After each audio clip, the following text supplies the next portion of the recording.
সবাইকে নমস্কার জানিয়ে বলছি, প্লিজ দয়া করে কেউ কাউন্টিং এজেন্টরা এবং প্রার্থী ক্যান্ডিডেটরা তারা ভোটিং এলাকা ছেড়ে আসবেন না।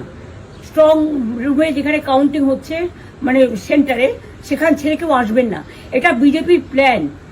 প্রথম 2-3 রাউন্ডে আমি কালকে থেকেই বলছি যে ওদেরগুলো আগে দেখাবে, আমাদেরগুলো পরে দেখাবে। এবং অনেক জায়গায় 2-3 রাউন্ড কাউন্টিং করার পরে প্রায় 100টা জায়গায় কাউন্টিং বন্ধ করে রেখে দিয়েছে। এবং কল্যাণীতে ধরা পড়েছে 7টা মেশিন, যেখানে কোনো মিল নেই। এটা টোটাল ফোর্সফুলি সেন্ট্রাল ফোর্সকে দিয়ে চারিদিকে তৃণমূল কংগ্রেসের উপর অত্যাচার করছে, অফিস ভাঙছে, জোর করে দখল করছে। এসআইআর নামে আপনারা দেখেছেন ভোট লুট করেছে যাতে যে সিটগুলো জিততে পারে। কিন্তু এখনো এমন 70টা সিট আছে, 100টা সিট আছে যেগুলো আমরা এগিয়ে আছি, সেগুলো বলছে না। টোটালটাই মিথ্যে নিউজ খাওয়াচ্ছে। আগে ডিআইসিও এই খবরগুলো দিত, কিন্তু তাকে কালকে চেঞ্জ করে দেওয়া হয়েছে। টোটালটাই ইলেকশন কমিশন নিজের ইচ্ছে মতো খেলছে, এবং সাথে কেন্দ্রীয় বাহিনীকে নিয়ে।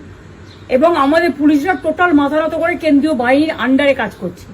সুতরাং আমি আমাদের কাউন্টিং এজেন্টদের, আমাদের সমস্ত পার্টির কর্মীদের বলবো, অত মন খারাপ করার কারণ নেই। আমি বলেছিলাম সূর্যাস্তের পরে আপনারা জিতবেন। 3 রাউন্ড 4 রাউন্ড কাউন্ট হলেও এটা 14 রাউন্ড থেকে 18 রাউন্ড কাউন্ট হয়, তখন আপনারা জিতবেন। Wait and see, watch. আমরা সবাই আপনাদের সাথে আছি, আপনারা কেউ ভয় পাবেন না, নিশ্চিন্তে থাকুন। আমরা বাঘের বাচ্চার মতো লড়াই করে যাবো।